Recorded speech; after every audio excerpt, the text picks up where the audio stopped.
ஒரு விஷயத்தை கொடுப்பதற்கு இறைவன் தாமதப்படுத்தினால் ஒன்றை புரிந்து கொள்ளுங்கள், அது இறைவனுடைய அருள். அது அந்த கஷ்டமான காலத்திற்கு பிறகோ அந்த தாமதத்திற்கு பிறகோ என்ன கிடைக்கும் என்பதை இறைவன் ஒருவனை அறிந்தவன்.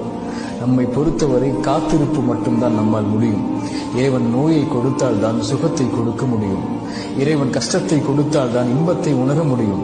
வழியை கொடுத்தால் தான் அந்த வழி மறைந்ததற்கு பிறகு வரக்கூடிய மகிழ்வை அனுபவிக்க முடியும். உலகத்தில் இருள் வந்தால் எப்படி வெளிச்சம் வருமோ அது போன்று சிரமங்களும் கஷ்டங்களும் வந்தால்தான் அதற்கு பிறகு வரக்கூடிய நிலைமை இன்பமாக மகிழ்ச்சியாக மாறும். காரியங்கள் அனைத்தையும் அவன்தான் நிர்வகிக்கிறான். எல்லா பொருளின் மீதும் அவன்தான் ஆற்றல் உள்ளவனாக இருக்கிறான்.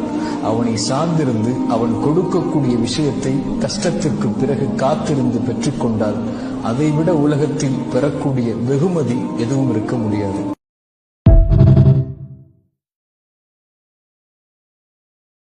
Download ShareChat.